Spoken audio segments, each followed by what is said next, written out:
Fansi wasfara salamu alaikum. Wati foli alekon alesera ama fo invité du jour Abdoulaye Ndiaye na aklubana wati na kasegi kunga bo bara angaseka anundo. Abdoulaye Ndiaye ni klubana wati la assalamu alaikum bismillah fansi wasfara alesanfe. Assalamu alaikum warahmatullahi wabarakatuh. Fans club se wasfara. Basi fozena. Awira don. Ok. Meko lame. Abdoulaye Ndiaye te Boubacar Ndiaye de don. Ok Cheikh Abou. Boubacar Ndiaye de don.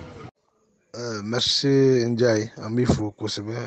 ini balmake Cheikh Abou konedo radio dambe jini donc ma ki bismillah fansi wasfara alesanfe. Bakari Amina Baro Ama Anundo 100. D'accord, merci. Boubacar Ndiaye Ame Ninikali Ama Adado. Boubacar Anka Ninikali Gali Ka Atengula Fansi Waswar Sanfe. Ya Nanga Ninikalu Anka Adado Ama Fi Fansi Waswar. Ale Koni Amsaka Fi Ale Jekulu Jekulu ni askira Jilba supporteru fe donc wulika jote dore ka nimisi wasa nyeta konini kodi Jilba asima tugumna donc okumu kona la ni débat nu olu sigira François Waswara ale fe Monsieur Ndiaye ama fɔ ko an ka ɲininkali gale amu kɔni an b'o tengu bɛɛ lajɛlen na sa o de ye ka i yɛrɛ kofɔ mɔgɔ ye président jɔn ye Boubacar Ndiaye Boubacar Ndiaye sisan bɛ san joli la Boubacar Ndiaye i sigilen bɛ yɔrɔ jumɛn a bɛ se ka Boubacar Ndiaye furu kɛlen don wa den joli b'i bolo donc a bɛ fɛ k'o dɔn François Waswara ale sanfɛ o y'an ka ɲininkali gale ye k'o tengu i la. Cheikh Abou o ɲininkali diyara n ye ne tɔgɔ Boubacar Ndiaye ne bangera le 29 4 mois 1991 n furulen don den kelen bɛ n bolo n bɛ Kabala actuellement awɔ. Ouais, Ndiaye o faamuna ya question kɔni ka ca bi kosɛbɛ dɛ n'an bɔra o ɲininkali la sa an bɛ taa ɲininkali filanan na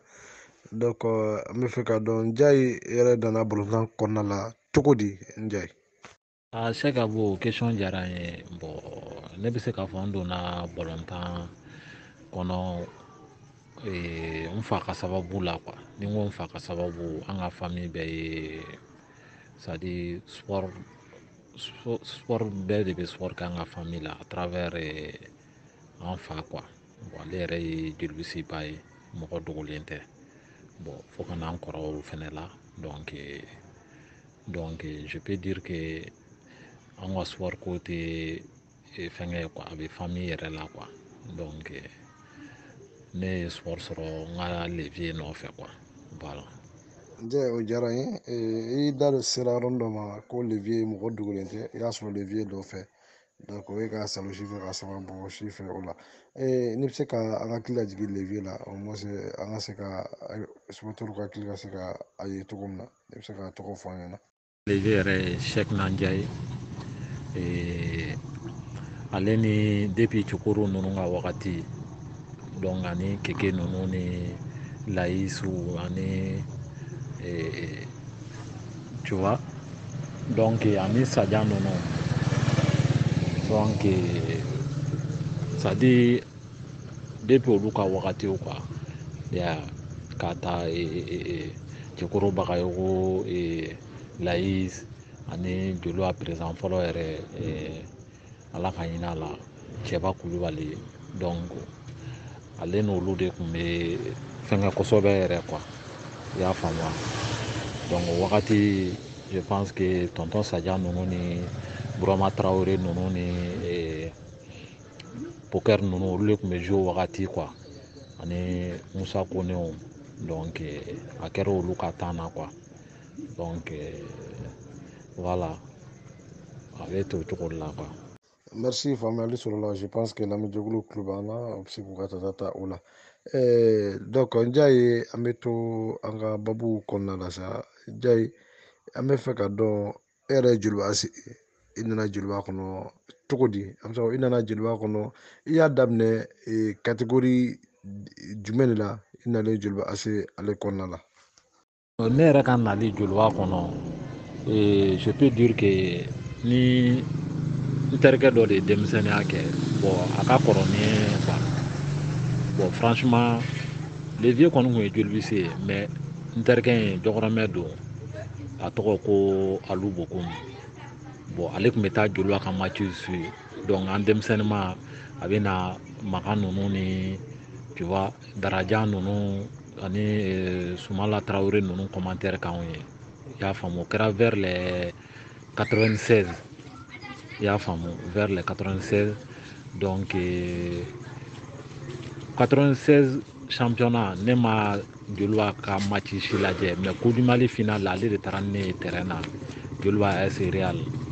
bon ne yɛrɛ ka terrain na taga daminɛ a kɛra o de fɛ joliba kanu commencera ka don ne la o cogo la quoi donc depuis o de kɛra sisan 96 ne talen joliba ka Coupe du Mali match finale filɛ contre Real je crois Sumalaba Traoré da a bi don ani ni ma fili Malatiniya ou bien Dede de ni ma fili olu dɔ de deuxième bi don a don joliba Real donc depuis o kɛra bon joliba vraiment ne commencera k'a fɛngɛ n ko an kun bɛ jouer carré kɔnɔna ni fɛnw na n ko fo ne ka taa joliba la quoi o y'a sɔrɔ centre ko ni fɛnw kun ma daminɛ mais an kun bɛ taa ramasseur de baliya ni fɛnw na joliba terrain na komi an yɛrɛ ka so kun filɛ nin ye Torokɔrɔbugu sugu yɛrɛ fe filɛ nin ye yɔrɔ min na o yɛrɛ kɛrɛfɛ ani joliba terrain ka surun donc o la an bɛ taa ramasseur de baliya ni fɛnw na terrain na quoi. Kan Njaye o faamuna mais i kɛlen k'a daminɛ i nalen ka don joliba terrain kɔnɔna la i y'a daminɛ ramasseur de baliya an bɛ fɛ ka dɔn Njaye ye catégorie i y'a daminɛ catégorie jumɛn na donc n'an sera k'o sɔrɔ k'o dɔn catégorie minnu kɛ a bɛ o wagati n'a y'a sɔrɔ mɔgɔw bɛ ka di ye degeden karamɔgɔ ye k'an hakili lajigin o la. Donc je pense que au moment 96 ka na 97 la o y'a sɔrɔ joliba bɛ Torokɔrɔbugu hɛrɛma kɔnɔ ye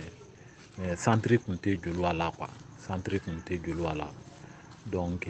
je crois à 80 fin 97 98 joliba commencera ka centre de formation kɛ yen donc ne tɔgɔ taara sɛbɛn ten tɔ de ne ka levier taara n tɔgɔ sɛbɛn ten tɔ de vers 97 quoi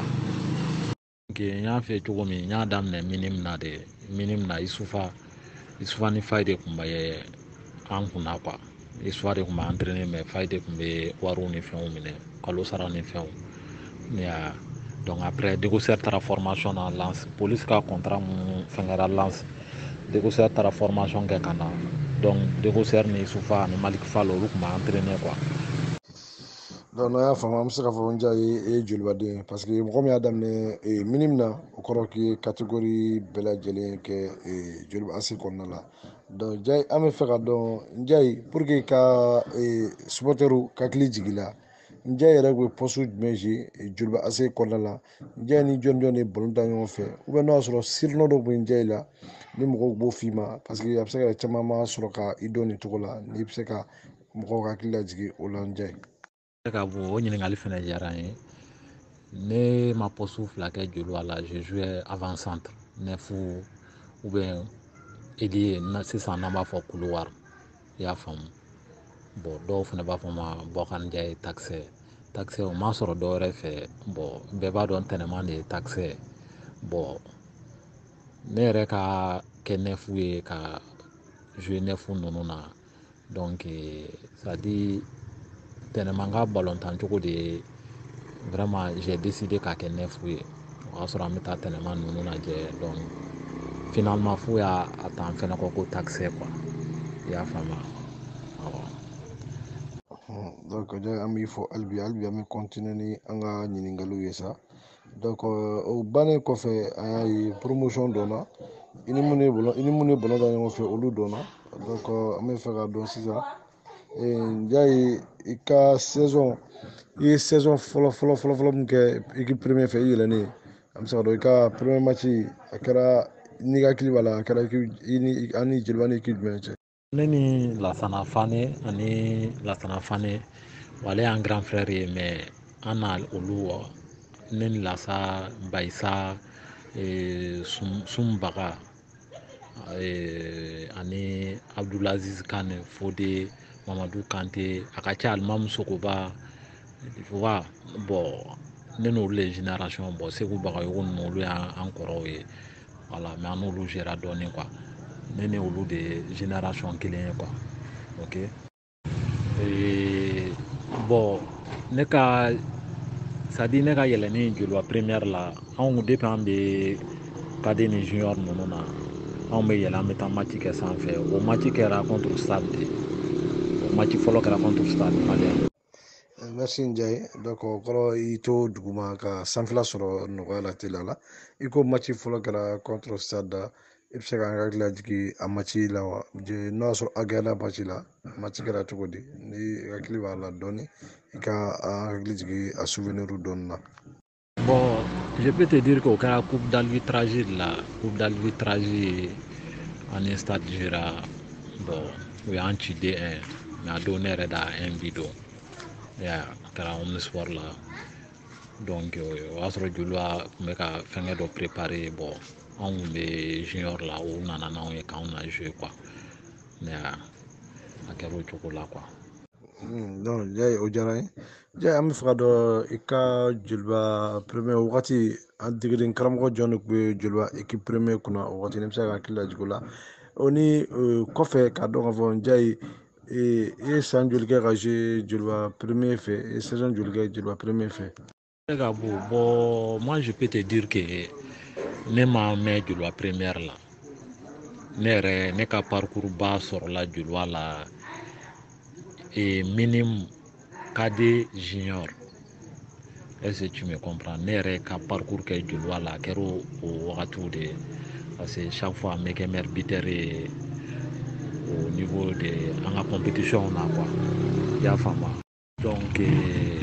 parce que mun ye ne intégré gɛlɛya Joliba première la en ce moment ne ni minnu tun bɛ jouer place kelen na franchement ne tun tɛ se ka jouer olu ɲɛ denmisɛnninya tun bɛ n na et puis bon vraiment n tun tɛ se ka jouer olu kɔrɔ quoi n'o ye Burama Bilen Abuta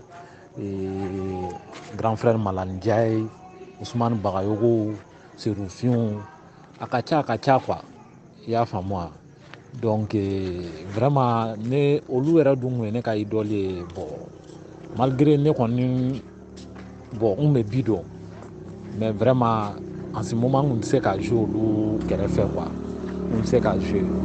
Ndiaye o diyara n ye ne parcours ma mɛn Joliba AS ale kɔnɔna la donc n bɛ fɛ ka dɔn i ye wagati hakɛ min kɛ Joliba AS kɔnɔna la an bɛ se ka dɔn Ndiaye ye bi joli don Joliba AS o ni Ndiaye ye trophée collectif jumɛn sɔrɔ ka di équipe ma Ndiaye yɛrɛ ka trophée individuel o kɛra mun ye Joliba AS ale. An y'o de f'i ye n ko catégorie inférieure n'o ye ka taa minimum ka na cadet junior cadet la kɔni n kɛra championnat meilleur buteur ye championnat du district ne yɛrɛ ka dɔn a sɔrɔl'o de fɛ kosɛbɛ n kɛra o meilleur buteur ye bon junior la o commencera ka kɛ sous forme de coupe bon an kɔni an tun bɛ coupew ta pratiquement bon je peux dire an taara trophée majeur mun ta yɛrɛ an taar'o ta Burkina de an ni Lasana Fanew Musa Jalo Issa Traoré Banguraw tu vois bon anw de fɔlɔ kɛra tu vois Joliba joueur ka taa c'est à dire tournoi ta kɔfɛ k'an to junior la bon anw de sera k'o kɛ quoi i y'a faamu wa donc je peux dire que après les championnats an kɔni an sera k'o kɛ quoi an sera k'o kɛ donc n bɛ se k'o yɔrɔ de fɔ quoi. Yani an ka jeliba i ka parcours kɔnɔna jeliba yala ko datugu an bɛ fɛ ka dɔn ja i ye wagati min kɛ jeliba kɔnɔna la e bɛ se ka souvenir duman jumɛn fɔ an ɲɛna o ni i tɛ ɲinɛ fɛn min yɛrɛ kɔ jeliba ase la donc ni ko i bɛ se ka hakili lajigin olu la pour que yani an ka don i ka étape kura ale kɔnɔna la. N y'o yɔrɔ de f'i ye n ko quand même ne yɛrɛ n diya ye k'a dɔn joliba kɔnɔ a kɛra catégorie jeune de ye donc n tɛ se ka n ka bi da fɔ n tɛ se ka n ka trophée da fɔ parce que nous on a été les premiers denmisɛnninw c'est à dire joliba ka chance di denmisɛnninw ma ka jouer catégorie dɔw la a daminɛna anw de la bon en ce moment yɛrɛ a kun man di fa ye Isufa de ye an ka kɛlɛ kɛ ko an bɛ se ka jouer championnat cadet ni fɛnw na fa yɛrɛ kun tɛ an ka premier match yɛrɛ contre Real fa ma sɔn ka taa lajɛ yɛrɛ tellement a kun dalen t'an na yeah n b'a fɔ ne yɛrɛ ma de ko lik mais vraiment Isufa de y'i jɔ a jɔyɔrɔ la walasa anw yɛrɛ bɛ se ka fɛn joliba ko la cogo min donc championnat an ka catégorie fɛn fɛn tournoi fɛn fɛn kɔni mana organiser que ça soit championnat national ou bien international an b'a ta quoi i y'a faamu donc o kɛra souvenir ba ye ne bolo joliba la de fait que bon franchement confiance mɔgɔw kun dalen kapi kun dalen t'an na mais Isufa a forcé le destin bon an sera ka fɛnkɛ quoi an sera ka dɔn ka ko dɔw kɛ quoi donc ne tɛ se k'a ɲinɛ o parcours kɔ joliba kɔnɔ quoi souvenir yɔrɔ fɔ quand même n kun bɛ kɛ meilleur buteur mun ye vraiment olu ye souvenir ɲuman ye n bolo joliba kɔnɔna la parce que bien vrai que ne ma joué joliba première la comme il faut mais joliba supporters caman ye ne dɔn à travers n ka o qualité donc o yɛrɛ c'est à dire o nisɔndiya vraiment ne yɛrɛ n tɛ se k'a fɔ ka s'a dan na quoi hali sini mɔgɔ mun mana ye n diya ye bon ne dun ma joué kosɛbɛ catégorie supérieure la bon vraiment o yɔrɔ kɔni c'est pour cela j'ai pas pu oublier n tɛ se ka ɲinɛ joliba kɔ quoi bon tout le temps je me dis que ni ne kun mɛnna ka jouer hali première la donc ça allait être plus pur ka tɛmɛ nin bɛɛ kan quoi bon o yɛrɛ de ye hali n poussé ka segin zen na ka na joliba kɔnɔ quoi ma étape mun franchir pour que ka se k'o kɛ quoi voilà. Njaye an bɛ i fo o la kosɛbɛ ka i ɲininka tuguni Njaye joliba ase a bɔlen o la an bɛ se ka dɔn est ce que Njaye ye géré club wɛrɛ fɛ Mali kɔnɔna la wa Mali yɛrɛ kɔnɔ an ka mɛn Mali kɔnɔna ma fɔlɔ. Seka bɔ o ɲininkali diyara n ye mun yɛrɛ fana ye n'a ka tɔ bɛɛ la bon c'est à dire yɔrɔ in y'a ɲɛf'i ye auparavant ne ni minnu tun bɛ place kelen vraiment ils étaient nombreux a kun ka ca quoi plus de 6 à 7 attaquants i y'a faamu donc ne ka entraîneur dɔ fana tun bɛ yen ko Michel Buruba donc o de y'a fɔ ne ko Njaye ko ko vraiment ko e yɛrɛ ɲɛ bɛ c'est difficile ka jouer ninnu kɔrɔ yan nɔ ko bon an ka fɛɛrɛ kɛ an ka yɔrɔ dɔ ɲini pour que i bɛ se ka taa jouer yɔrɔ min na ka fɛnkɛ bon ne kɔni vraiment ballon tan de ka di ne ye ne ka ko man gɛlɛn ne ko n ko problème t'a la donc u ye fɛɛrɛ kɛ ne ka taa Bakarijan na bon o de tun n ko yɛrɛ de n'a ka tɔ bɛɛ la ne taara Bakarijan na bon franchement n ye succès ba kɛ Bakarijan yɛrɛ de la ne yɛrɛ k'a dɔn première division na a sɔrɔla Bakarijan kɔnɔna na n ye fɛn caman kɛ yen quoi. D'accord o faamuna Njaye ne y'a faamu kɔrɔ i bɔlen joliba la i taara Bakarijan na mais bɔli ka taa Bakarijan na k'o kɛra cogo di je pense que a kɛra bɛn ani karama o kɔnɔna la. Ne ka tagali Bakarijan na yɛrɛ a ma kɛ problème ba ye parce que n y'a fɛ cogo min ne ni joliba ko vraiment c'est une famille quoi famille de don i y'a faamu bɛɛ bɛ Bakarijan ni joliba cɛ dɔn donc a ma gɛlɛya le fitinin quoi donc parce que joliba ne di Bakarijan na pour que a bɛ wusaya ne yɛrɛ ma cogo min na bon ne yɛrɛ fɛnɛ y'a faamu en bon sens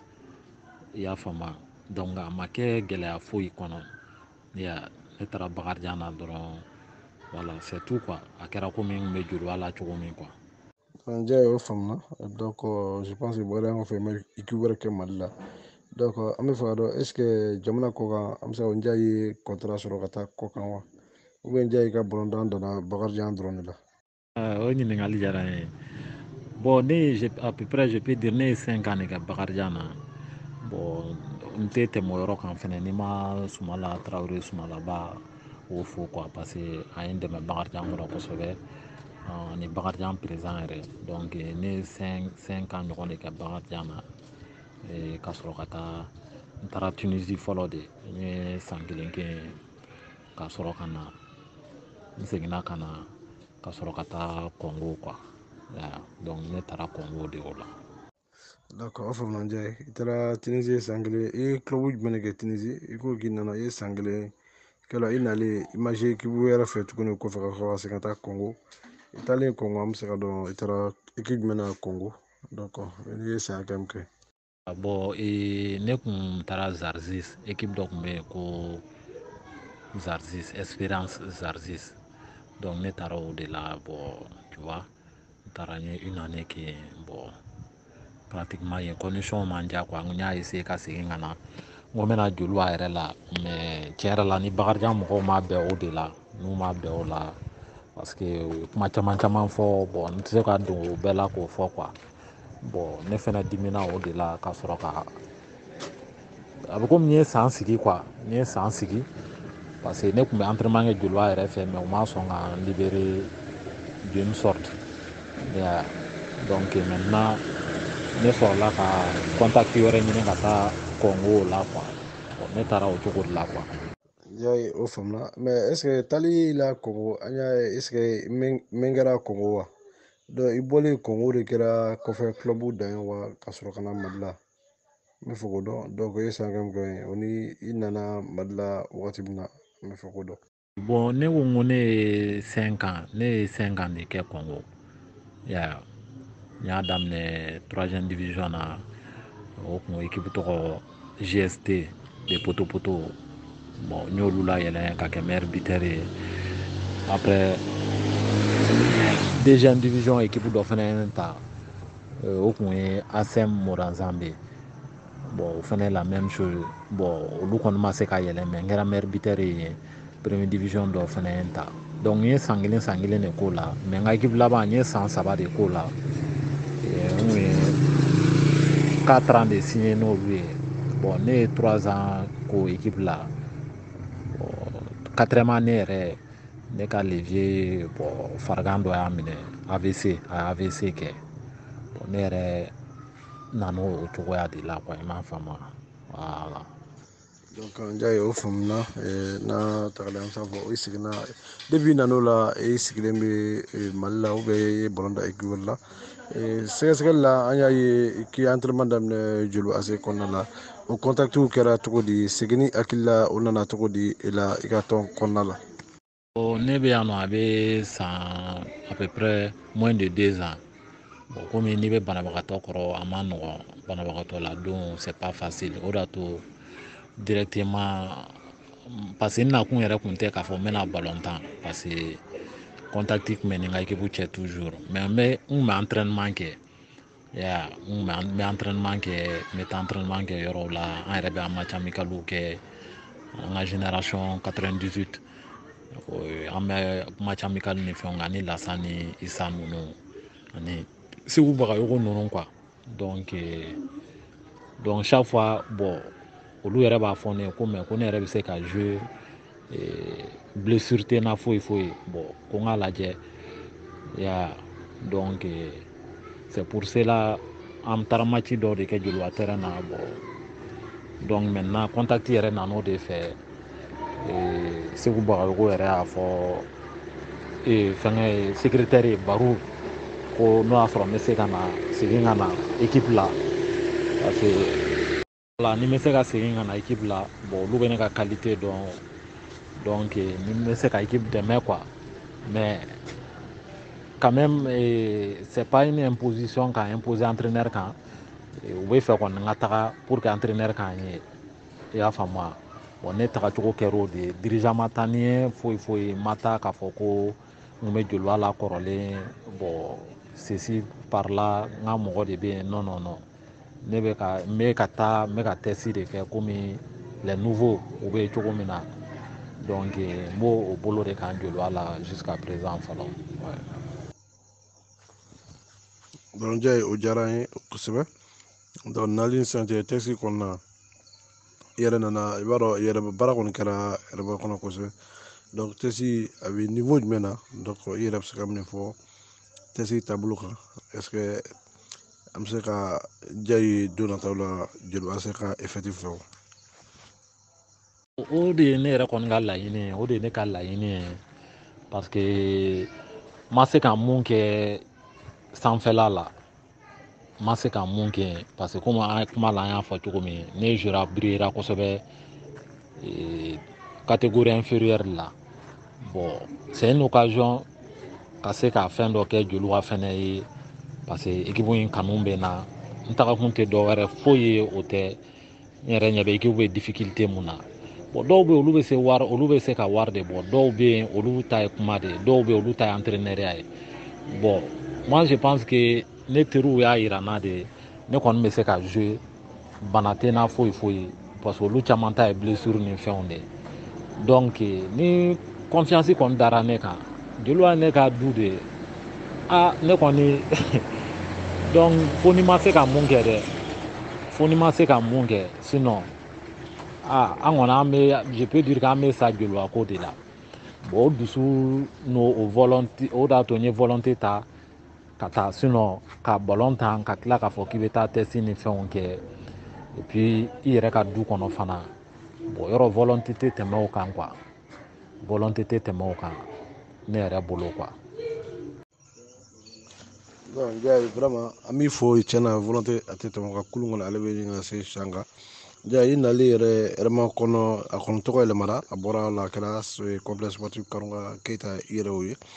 donc i ye ma kɔnɔ i y'a ye cogo di dirigeant minnu kɔni bɛ yen u ye baara kɛ donc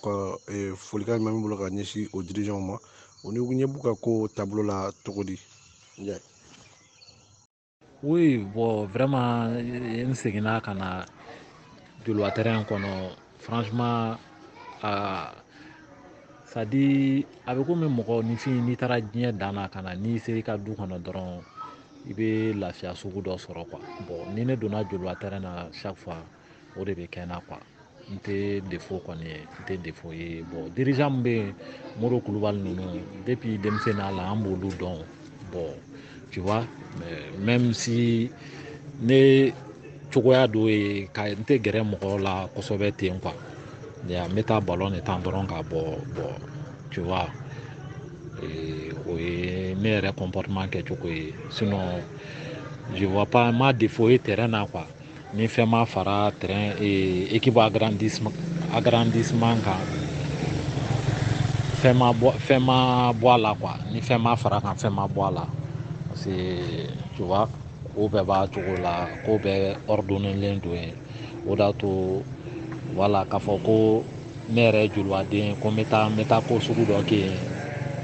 bon ni manque d'organisation de bɛ yɔrɔ la o bɛ jigin kɔnɔ mais ne yɛrɛ donna joliba terrain na bɛɛ b'i place la supporters b'u place la dirigeants b'u place la entraîneurs b'u place la donc a b'o cogo de la quoi donc vraiment o yɔrɔ mɔgɔ tɛ se ka fɛn fɔ quoi n tɛ se ka fɛn fɔ o yɔrɔ la quoi voilà. ne bɔra ka taa Bakarijan na ne tun bɛ bi don joliba la ani fɛn bɛɛ kun ka kan ye n bɛ taa yafa deli supporters fɛ tout bon supporters caman bɛ yen u b'a kalama bon tu vois bon je vois ne ni dɔw yɛrɛ bɛ jouer bon ni joliba match bɔra la u t'u yɛrɛ di comme il faut ne yɛrɛ tun bɛ n yɛrɛ ɲininka n ko mais n ko u bɛ nin kɛ kun jumɛn de kama n ko ne ɲɛna bon anw degera n'o de ye équipe n'i bɛ jouer contre la i b'i yɛrɛ faga de n ko joliba la anw degera n'o de ye an tɛ équipe bɔ équipe la mais ni a kɛra ka match choisi n ko vraiment nafa t'o ye o ballon tan na quoi sinon san dɔ yɛrɛ kɛra presque ne ye bi don équipe bɛɛ la bi don équipe bɛɛ la ka Bakarijan sauver yɛrɛ fo yɛrɛ journal histoire ninnu y'a fɛngɛ sinon kɛna ko un but vaut de l'or. Bon, tu vois, ne y'o succès kɛ équipe wɛrɛ la, je peux dire que mon ɲɔgɔn kɛ joliba la a ma diya n ye quoi, a ma diya n ye donc vraiment ni chance de et puis c'est une occasion ne ka c'est à dire ka se k'an yɛrɛ rattacher joliba ko fɛnɛ la quoi, ka histoire dɔ fɛngɛ au niveau de l'équipe première ya bon o de kɔni yɛrɛ y'a to seginni yɛrɛ ka di n ye kosɛbɛ kɔni vraiment o yɔrɔ ninnu de la voilà o de ye ko don. Nja i ye kuma dɔ fɔ su na ni Jelimuso nin ye an bɛɛ lafiya dɛ parce que an y'o ye équipe dɔw bɛ yen n'u ni Jeliba se bɛ bɛn u b'u yɛrɛ faga mais n'u ni équipe dɔw bɛnna i b'a fɔ ko équipe kelen tɛ i y'o mun fɔ vraiment bi m'an bila nin kuma la an ka kuma y'a cɛ lasegin an ma comme kulu kɔni a bɛ ka sa can kan i bɛ ka folikan b'i bolo ka ɲɛsin Joliba yɛrɛ ma kɛrɛnkɛrɛnnenya la Joliba supporters ni dirigeants ma donc o kɔfɛ an bɛ groupe belebele min kan n'o ye fan Seba Sport ye n'ale kɛra sababu ye ka joueur kɔrɔ caman k'u yira k'u bɔ dibi la k'u da kɛnɛ kan donc ni hakilila min bɛ fan Seba Sport la e hakilila ni y'a kunbɛ cogo di. Ni ne ko n ko n bɛ foli kɛ vraiment n bɛna c'est à dire n bɛna jalaki sɔrɔ quoi mais je suis obligé n bɛ mɔgɔ dɔw fo sinon n bɛ bɛɛ de fo Joliba duba bɛɛ n bɛ bɛɛ fo kɛrɛnkɛrɛnnenya la komi n y'a f'i ye cogo min n bɛ Makan Keyita ka groupe n bɛ olu fo kosɛbɛ an yɛrɛ ka groupe fana bɛ yen n'o ye groupe 80 promo 98 ye Lasana Fane y'o président ye ani Segu Bagayogo donc n'i ye olu tɔgɔ fɔ a bɛ komi n ye bɛɛ tɔgɔ fɔ quoi bon n bɛ Mamuru fana fo Mamuru mɔgɔ dogolen tɛ Joliba la vraiment n b'a fo n bɛ Joliba supporter bɛɛ fo bon n bɛ Sumala Tarawele n b'a fana fo ani Sufa o y'an ka coach ye ani Michel Fofana Buruba n b'ale fana fo parce que vraiment olu ye n dɛmɛ n ka balontan ko la kojugu Sumalaba de tun bɛ n travailler devant les buts vraiment donc n tɛ se ka k'a ma fitiriwale ye donc n b'a fo n bɛ Sufa fo kosɛbɛ ani Michel parce que n ye yɔrɔ dɔ souligner fa yɛrɛ tun b'a fɔ ne ma ko lik mais Michel de Buruba Fofana k'ale bɛ ne dilan ko walayi ko bɛɛ bɛ n tɔgɔ fɔ a dun kɛra dɛ a kɛra Joliba kɔnɔ donc n tɛ se ka ɲina o mɔgɔ damadɔw kɔ quoi donc n ye mun tɔgɔ fɔ n ma mun tɔgɔ fɔ n bɛ bɛɛ fo franchement fans club Sewa Sport aw kɔni aw ka foli tɛ se ka s'a dan na parce que anw ka lamɛn yɔrɔ caman na an kuma kan ka mɛn bon c'est grâce à vous n'aw tɛ bon an m'a fɔ a tɛ kɛ mais a ka suma quoi donc an tɛ se ka aw sara sɔrɔ quoi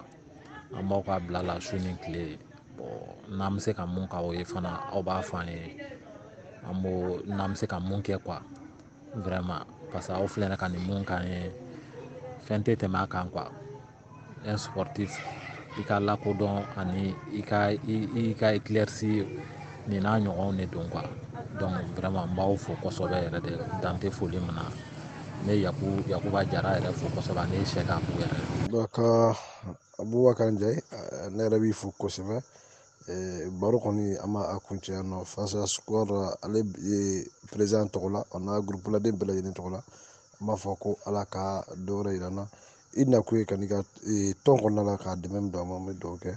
Ala ka a ɲɛ ka d'i ma Ala ka ɲɛ ka d'an bɛɛ lajɛlen ma Ala ka dɔ wɛrɛ yira n na donc hakɛto bɛ kuma la salamalekun Fan Seba Sport jamajɛkulu a tulo gasigɛ kɔni kɛra nin de baro kɔni a bilala yan nɔ ne b'a fɔ ko Ala ka dɔ wɛrɛ yira ne n'aw bɛɛ lajɛlen na salamalekun.